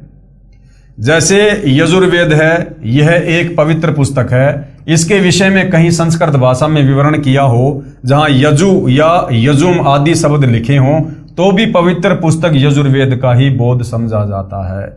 इसी प्रकार पूर्ण परमात्मा का वास्तविक नाम कबीर देव है। इसी को भिन्न भिन्न भाषा में कबीर साहेब, कबीर परमेश्वर कहने लगे। कई श्रद्धालु शंका व्यक्त करते हैं कि कबीर को कबीर कैसे सिद्ध कर दिया। व्याकरण दृष्टिकोण से कवि का अर्थ सर्वज्ञ होता है। दास की प्रार्थना है कि प्रत्येक शब्द का कोई न कोई अर्थ तो बनता ही है। रही बात व्याकरणिक भाषा की, भाषा प्रथम बनी क्योंकि वेद वाणी प्रभु द्वारा कही है, तथा व्याकरण बाद में ऋषियों द्वारा बनाई गई। यह त्रुटि युक्त हो सकती है। वेद के अनुवाद यानी भाषा में व्याकरण व्यक्तव्य है, अर्थात असंगत तथा विरोधाभास है, क्योंकि वेद वाणी मंत्रों द्वारा पदों में है। जैसे पलवल शहर के आसपास के व्यक्ति पलवल को परवर बोलते हैं। यदि कोई कहे कि पलवल को कैसे परवर सिद्ध कर दिया, यही कबीर को कबीर कैसे सिद्ध कर दिया कहना मात्र है। यानी हमने केवल यह देखना है कि परमात्मा की प्राप्ति कैसे हो। वेदों में लिखा है कि परमात्मा की प्राप्ति होगी तत्वदर्शी संत की शरण में जाकर उपदेश लेकर उसके बताए अनुसार भक्ति करने से।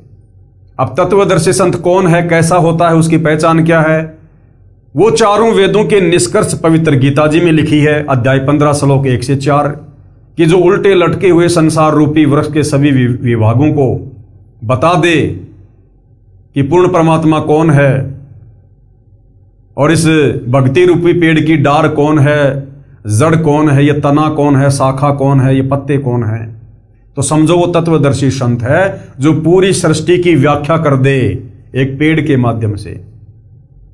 वो तत्वदर्शी संत है, और जैसा वो कहे वैसी भक्ति करो, फिर ये मात्रा वात्रा के चक्कर में मत पड़ो। तो भाई आज सतयुग, त्रेता, द्वापर और कलयुग बीत गया, 5000 साल। सतगुरु रामपाल जी के अलावा किसी भी धर्म के आचार्य, शंकराचार्य, मुल्ला, मौलवी, पोप, पादरी, पंडित, ब्राह्मण ने गीता अध्याय 15 श्लोक 1 से 4 का वर्णन नहीं किया, उस उल्टे लटके हुए संसार रूपी पेड़ की व्याख्या नहीं की है। तो वेदों के अनुसार जो उसकी व्याख्या कर देगा वो तत्वदर्शी संत है। तो सतगुरु रामपाल जी एकमात्र तत्वदर्शी संत है, और तत्वदर्शी संत मिलने के बाद फिर मात्रा वात्रा के चक्कर में नहीं पड़ना चाहिए।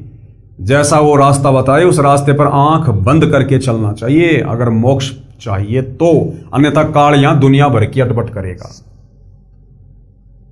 जैसे क्षेत्रीय भाषा में पलवल शहर को परवर कहते हैं, इसी प्रकार कबीर को कबीर बोलते हैं। प्रभु वही है। महर्षि दयानंद जी ने सत्यार्थ प्रकाश समोल्लास 4 पेज 100 पर, जो दयानंद मठ दीनानगर पंजाब से प्रकाशित, पर देव कामा का अर्थ देवर की कामना करने किया है। देव को पूरा र लिखकर देवर किया है। कबीर को कबीर फिर भाषा भिन्न, कबीर लिखने व बोलने में कोई आपत्ति या व्याकरण की त्रुटि नहीं है। पूर्ण परमात्मा कबीर देव हैं, यह प्रमाण यजुर्वेद अध्याय 29 मंत्र 25 तथा सामवेद संख्या 1400 में भी है, जो निम्न है। यजुर्वेद के अध्याय नंबर 29 के श्लोक नंबर 25 में सतगुरु रामपाल जी द्वारा अनुवादित है। यह आप जियों के सामने वेद मंत्र है, पढ़ लीजिएगा। यहां प्रत्येक शब्द का हिंदी में अनुवाद भी किया गया है अनुवादकर्ताओं के द्वारा। अब इसका भावार्थ क्या है, यह वेद मंत्र समझाना क्या चाहता है? भावार्थ, जिस समय पूर्ण परमात्मा प्रकट होता है उस समय सर्व ऋषि व संत जन शास्त्र विधि त्याग कर मनमाना आचरण अर्थात पूजा द्वारा सर्व भगत समाज को मार्गदर्शन कर रहे होते हैं। तब अपने तत्व ज्ञान अर्थात स्वस्थ ज्ञान का संदेश वाहक बनकर स्वयं ही कबीर देव अर्थात कबीर प्रभु ही आता है।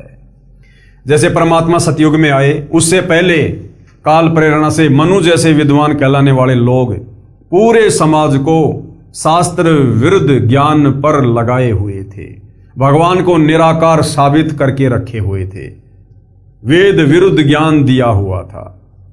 फिर वो कबीर परमात्मा आता है और तत्वदर्शी संत की भूमिका करता है और शवस्त ज्ञान यानी वेदों का वास्तविक ज्ञान फिर अपने तत्व ज्ञान के माध्यम से कबीर वाणी बोलकर दुनिया को समझाता है।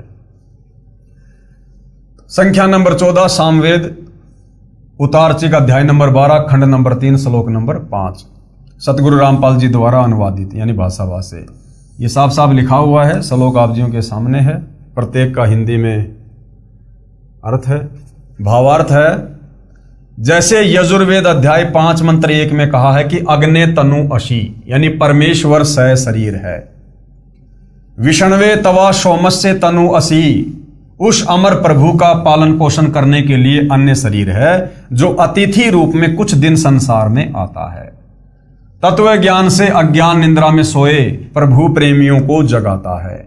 वही प्रमाण इस मंत्र में है कि कुछ समय के लिए पूर्ण परमात्मा कबीर देव अर्थात कबीर प्रभु अपना रूप बदलकर सामान्य व्यक्ति जैसा रूप बनाकर पृथ्वी मंडल पर प्रकट होता है तथा कबीर वचनानी सनसन अर्थात कबीर वाणी बोलता है, जिसके माध्यम से तत्व ज्ञान को जगाता है। तथा उस समय महर्षि कहलाने वाले चतुर प्राणी मिथ्या ज्ञान के आधार पर शास्त्र विधि अनुसार सत्य साधना रूपी अमृत के स्थान पर शास्त्र विधि रहित पूजा रूपी मवाद को श्रद्धा के साथ आचमन अर्थात पूजा करवा रहे होते हैं। उस समय पूर्ण परमात्मा स्वयं प्रकट होकर तत्व ज्ञान द्वारा शास्त्र विधि अनुसार साधना का ज्ञान प्रदान करता है। पवित्र ऋग्वेद के निम्न मंत्रों में भी पहचान बताई है कि जब वह पूर्ण परमात्मा कुछ समय संसार में लीला करने आता है तो शिशु रूप धारण करता है। उस पूर्ण परमात्मा की परवरिश अधन्य धेनव यानी कवारी गाय द्वारा होती है। फिर लीलावत बड़ा होता है तो अपने पाने व सतलोक जाने अर्थात पूर्ण मोक्ष मार्ग का तत्व ज्ञान यानी कबीर गिर भी कबीर वाणी द्वारा कविताओं द्वारा बोलता है, जिस कारण से प्रसिद्ध कवि कहलाता है। परंतु वह स्वयं कबीर देव पूर्ण परमात्मा ही होता है जो तीसरे मुक्ति धाम सतलोक में रहता है। कहां प्रमाण है? ऋग्वेद मंडल 9 सूक्त 1 मंत्र 9 तथा सूक्त 96 मंत्र 17 से 20 में। ऋग्वेद मंडल 9 सूक्त 1 मंत्र 9 अभि इम अधन्या उत शृणंति धेनव शिशुम सोम इंद्रायम पातवे। अभि इमम अधन्या उत शृणंति धेनव शिशुम सोमम इंद्राय पातवे। प्रत्येक शब्द का अनुवाद है, हम सीधा इसके भावार्थ पे चलते हैं। भावार्थ है, पूर्ण परमात्मा अमर पुरुष जब लीला करता हुआ बालक रूप धारण करके स्वयं प्रकट होता है, उस समय कवारी गाय अपने आप दूध देती हैं, जिससे उस पूर्ण प्रभु की परवरिश होती है। तो वेद में बिल्कुल साफ साफ लिखा है कि जब वो कबीर परमात्मा लीला करने के लिए यहां पर तत्व ज्ञान देने के लिए हम भटकी हुई आत्माओं को सतलोक का मार्ग बताने के लिए स्वयं शिशु रूप में प्रकट होता है, उस समय कबीर परमेश्वर के बाल्यकाल में परवरिश की लीला कवारी गाय के दूध से होती है। और सतयुग में कबीर परमात्मा सत सुकृत ऋषि के नाम से शिशु रूप में प्रकट हुए और उस समय परमेश्वर ने अपनी परवरिश की लीला की जिम्मेदारी एक निसंतान दंपत्ति, एक विद्याधर नाम के ब्राह्मण और उसकी पत्नी दीपिका, परमेश्वर ने उसके हाथ में सौंपी, उनको निमित्त बनाया और कवारी गाय के दूध से परमेश्वर की परवरिश हुई। ऐसा ही त्रेता युग में हुआ, ऐसा ही द्वापर में हुआ और ऐसा ही 650 साल पहले कलयुग में हुआ। तो भाइयों और बहनों, सतयुग में परमात्मा किस नाम से आए थे, किस प्रकार से अपनी लीला की, अपने तत्व ज्ञान का प्रचार प्रसार किया। मनु जैसे अपने आप को विद्वान समझने वाले लोगों ने परमेश्वर के सतज्ञान को स्वीकार नहीं किया, उनका मजाक उड़ाया, उनका नाम वामदेव रख दिया। बहुत सारी आत्माओं को परमात्मा जी ने अपनी शरण में लिया, उनका उद्धार किया। परमेश्वर ने सप्तम वेद की रचना करवाई। अब आगे परमात्मा त्रेता युग में आते हैं, वेदों में लिखी अपनी लीलाओं के अनुसार उसी प्रकार से सतलोक से चलकर गति करके एक शिशु रूप में किसी तालाब के अंदर विकसित कमल के फूल पर प्रकट होते हैं और वहां से परमेश्वर को फिर एक निसंतान दंपत्ति उठाकर अपने घर ले जाती है। उसी परमेश्वर की योजना अनुसार सब कुछ होता है और फिर कंवारी गाय के दूध से उनकी परवरिश होती है शिशु रूप में। तो आज हमने सतयुग में परमेश्वर की लीलाओं के विषय में जाना और पढ़ा जो वेदों में वर्णित है, ताकि हमें विश्वास हो कि वास्तव में कबीर जी ही पूर्ण परमात्मा है। अब नेक्स्ट एपिसोड में हम पढ़ेंगे कि त्रेता युग में कबीर परमेश्वर जी का प्रकट होना। तो भाई और बहनों, परमेश्वर की बहुत बड़ी रजा है, बहुत बड़ी दया है। ये अमृत ज्ञान, ये कबीर वाणी, ये कबीर गिरभी, ये पांचवा वेद शम वेद, ये पुस्तक पांचवा वेद है, पांचवें वेद का अंश है ये, जो सतगुरु रामपाल जी के द्वारा लिखा गया है। इस पुस्तक को पढ़ने मात्र से भी हम उतने पुण्य के भागी होते हैं जितना यदि हम चारों वेदों को पूरी जिंदगी पढ़ें तो भी हम पुण्य के भागी नहीं होंगे। तो भाई और बहनों, आप और हमारा सौभाग्य जो परमेश्वर ने हमें इस भक्ति युग में जन्म दिया, स्वयं तत्वदर्शी संत के रूप में प्रकट हुए, हमें अपनी शरण में लिया और आज हमें उसी पूर्ण परमेश्वर की प्राप्ति का मार्ग उन्हीं के द्वारा प्राप्त हुआ है। तो आज मौका है इस काल के 21 ब्रह्मांड से दलदल से बाहर निकलने का, जन्म मरण के दीर्घ रोग से छुटकारा पाने का, तपतशिला और नरक के और 184 योनियों के कष्टों से मुक्त होने का। तो कहते हैं समझा है तो सिर धर पांव और बहुर नहीं रे ऐसा ताव। ये मौका बार बार नहीं मिलेगा। ये कलयुग का समय, इसी समय भक्ति युग शुरू होता है। पूर्ण परमात्मा स्वयं तत्वदर्शी संत रूप में प्रकट है। हमें मनुष्य जन्म, और जहां परमेश्वर आए हुए हैं इस पृथ्वी के टुकड़े पर भारतवर्ष में, उस भारतवर्ष में भी परमेश्वर जिस जगह पे आए हैं उसके आसपास मनुष्य जन्म, उसके बाद हमें उनकी शरण प्राप्त होना, उनका ज्ञान समझ में आ जाना और दृढ़ होकर भक्ति पर लग जाना, ये बिल्ली के भाग का छीका टूटा है। इस परम सौभाग्य को, परम दाव को यदि कोई ठुकरा देगा, उससे बड़ा निर्भागी प्राणी इस सृष्टि में कोई दूसरा नहीं होगा। ऐसी निकम्मी आत्माओं को फिर परमात्मा योगो योगो नहीं संभालता है। तो भाई और बहनों, हम तो प्रार्थना करेंगे, विनती करेंगे, आप परमेश्वर जी के सत्संग यूट्यूब पर जी भरकर सुनिए, सारे प्रमाण अपने धर्मशास्त्रों से मिलाइएगा। यदि आपको कोई भी त्रुटि लगे तो हमें बताइएगा। हालांकि त्रुटि के लिए तो कोई गुंजाइश गुरुदेव ने छोड़ी नहीं है। अगर त्रुटि होगी तो वो आपकी नासमझी की होगी। तो भाई और बहनों, जनता की अदालत में मामला चल रहा है, जनता अध्यात्म में रुचि ले रही है। सतगुरु रामपाल जी सर्व धर्मशास्त्रों से प्रमाणित करके जनता को दिखा रहे हैं कि वास्तव में सुप्रीम गॉड कबीर जी ही हैं और उन्हीं की भक्ति करने से हमारी आत्मा का कल्याण होगा, जन्म मरण का रोग समाप्त होगा। तो आज के एपिसोड में केवल इतना ही। कल परमेश्वर की महिमा में फिर हाजिर होंगे। तब तक पूज्य गुरुदेव भगवान हम सबको आज्ञा दें, आशीर्वाद दें, सद्बुद्धि दें, हमारा मार्गदर्शन करें। बंदी छोड़ सतगुरु रामपाल जी परमेश्वर जी की जय हो।